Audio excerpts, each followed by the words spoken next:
ఈహా TV ప్రేక్షకులకు నమస్కారం. ఎందరో మహానుభావులు అందరికీ వందనములు.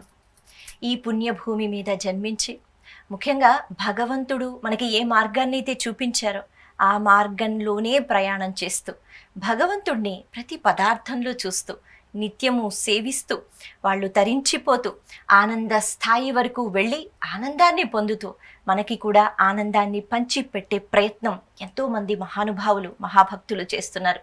ఈ క్రమంలోనే శ్రీ ప్రణవానంద ప్రభుజీ, వీరికి ప్రత్యేకంగా అంటే వీరు ఎవరు అనే ఒక మాట చెప్పవలసిన అవసరం లేదు. ప్రభుజీ ఎప్పుడూ శ్రీకృష్ణ పరమాత్మ యొక్క సేవలలో ఉంటూ మనకి కూడా ఎన్నో చక్కని విషయాలను అందిస్తూ చక్కగా మంచి అంటే కృష్ణతత్వం యొక్క ప్రచారం చేస్తూ మనకి కూడా ఎంతో ఆనందాన్ని ఇస్తున్నారు. ఈరోజు ప్రభుజీ మనతో ఉన్నారు. మన అదృష్టం. హరే కృష్ణ ప్రభుజీ. హరే కృష్ణ. నమస్కారం అండి. ఎలా ఉన్నారు ప్రభుజీ?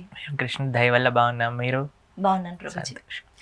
ప్రభుజీ, మనము అంటే మనకి గురువులు ఉంటారు, పురాణాలు చదువుతూ ఉంటాము, మంచి విషయాలు నేర్చుకుంటూ ఉంటాము, మన చుట్టూ చాలామంది ఉంటారు. కానీ కష్టాలు వచ్చినప్పుడు మాత్రం శక్తి అన్నది ఒక్కొక్కసారి మన చుట్టూ ఉన్న వాళ్ళు కూడా ధైర్యం ఇచ్చినా సరిపోదు. అయితే ఈ కష్టాలు వచ్చినప్పుడు శక్తి కావాలి అంటే ఎలా మన సాధన ఉండాలి అంటే మొట్టమొదటి అడుగు ఏది? అంత బాగున్నప్పుడు బాగానే ఉంటాం, అన్నీ బాగానే వింటూ ఉంటాం, అర్థమవుతుంది. కష్టం వచ్చినప్పుడు బహుశా ఇవన్నీ మర్చిపోతూ ఉంటాం. ఏం చేయాలి? మేము ఇటీవల ఒక ఇన్స్టాగ్రామ్ రీల్ చూసామన్నమాట. అందులో ఒక ఆవిడ నాకు తెలిసి చిన్న పండ్లు అమ్ముకుంటూ ఉందన్నమాట. బీద ఆవిడ, పైన కప్పు కూడా లేదు, ఎండలో కూర్చుంది. ఆవిడ్ని ఒక హిందీ రిపోర్టర్ వెళ్ళి అడుగుతున్నారనమాట.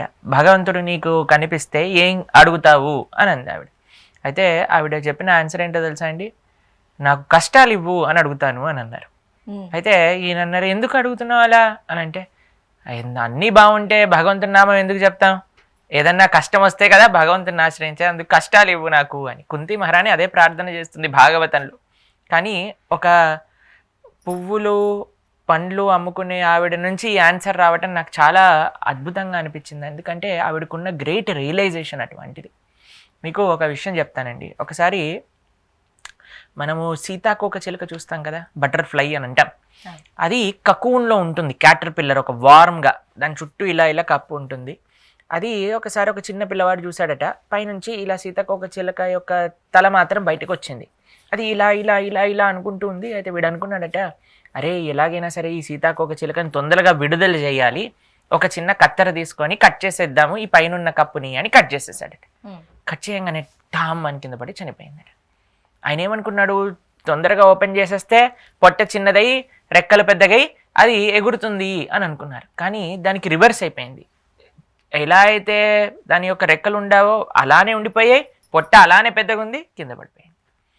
ఏమవుతుందో తెలుసా అండి, ఎప్పుడైతే ఆ చిన్న క్రిమి శక్తి కోసమని ప్రయత్నిస్తూ ఆ స్ట్రగుల్ చేస్తుందో అప్పుడు తన పొట్ట లోపల నుంచి శక్తి మొత్తం కూడా వింగ్స్లోకి వెళ్ళి అవి ట్రాన్స్ఫార్మ్ అవుతాయి అన్నమాట.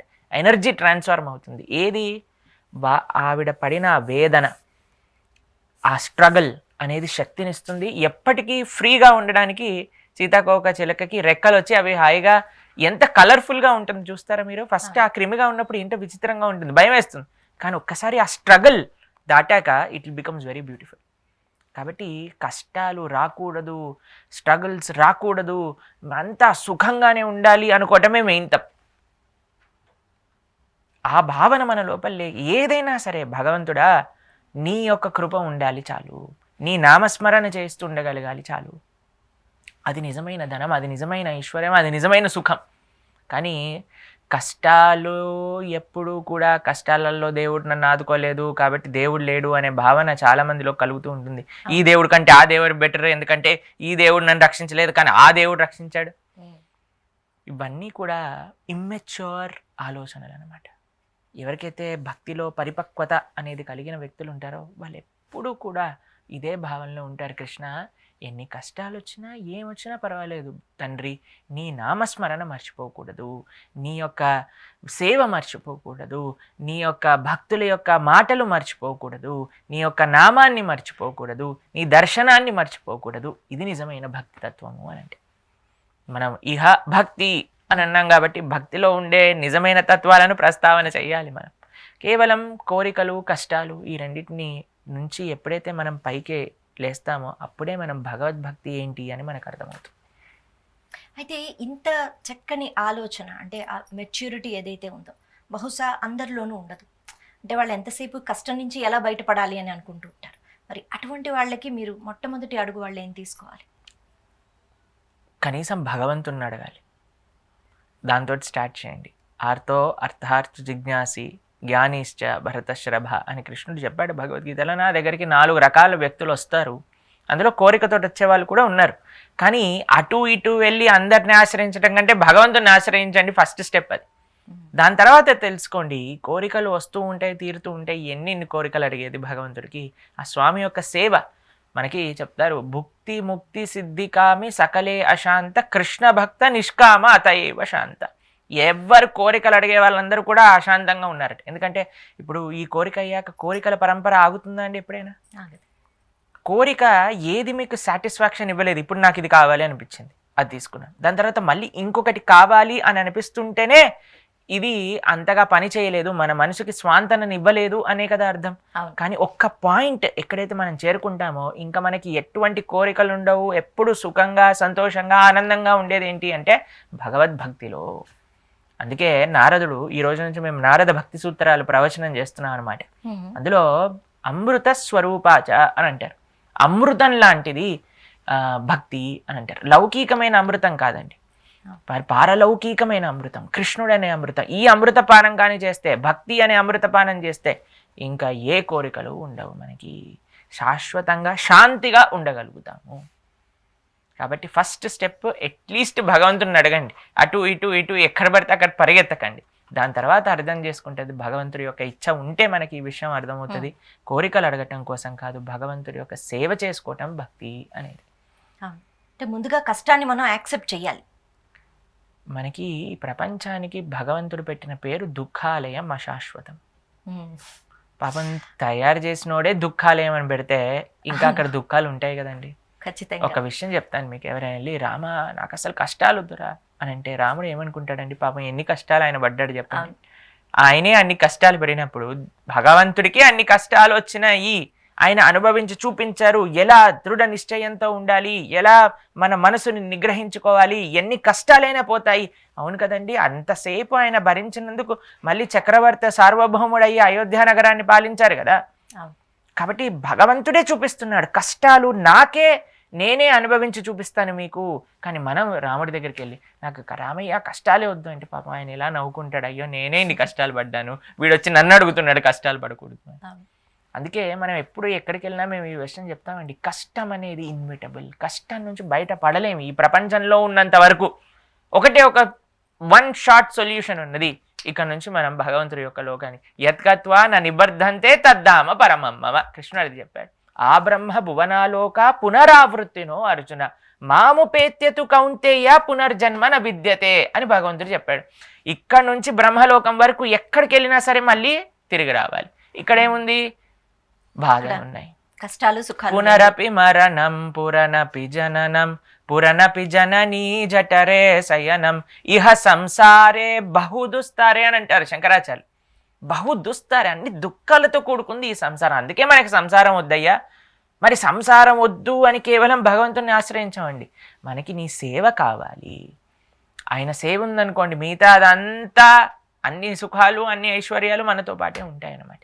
కాబట్టి భక్తుడు కావాల్సిన కోరిక ఏంటి అని అంటే, స్వామి ఈ ప్రపంచంలో ఉన్నంతసేపు, ఇప్పుడు మీకు అనౌన్స్ చేశాను అనుకోండి, ఈ సంవత్సరం ఎండాకాలమే ఉండదు, మొత్తం వర్షాలు పడతాయి అంటే ఏమనుకుంటారు? బాబోయ్ ఎండాకాలం లేదా, మామిడి పళ్ళు రావా, అదేంటి ఎలా సమ్మర్ హాలిడేస్ లావా, పిల్లలు ఏమైపోతారు చెప్పండి.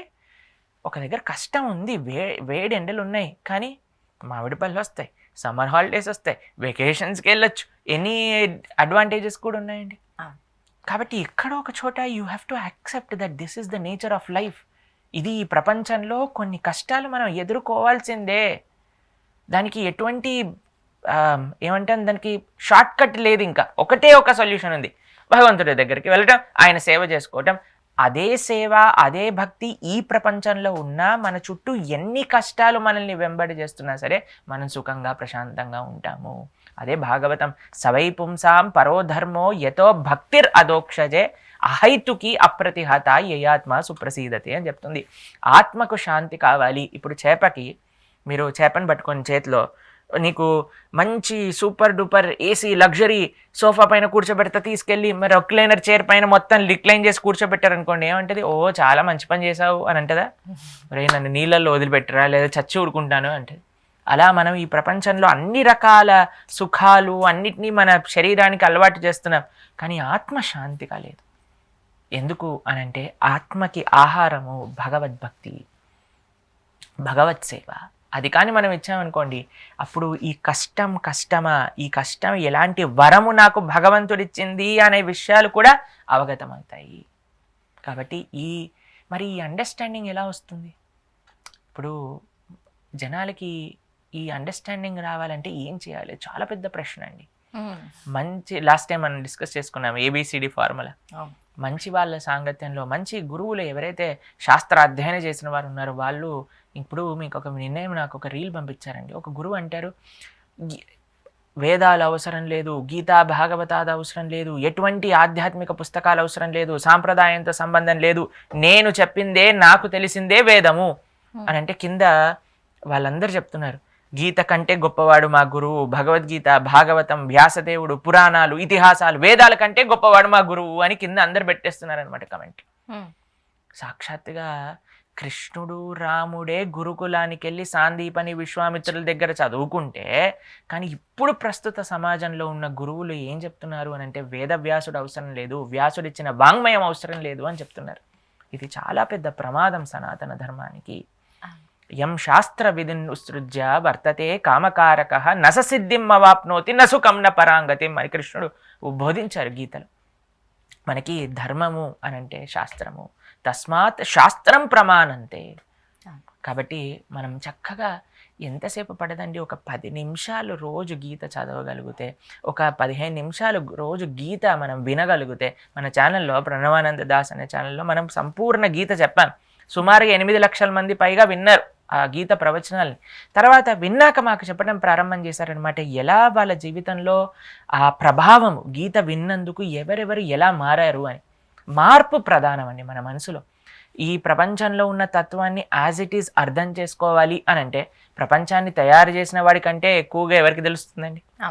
కాబట్టి భగవంతుడు ఈ ప్రపంచాన్ని సృష్టి చేసిన వాడే గీతని మనకి ఉపదేశం చేశారు. కాబట్టి గీత కానీ అందరం వినగలిగితే, I think we will get answers for many of our questions in spiritual life.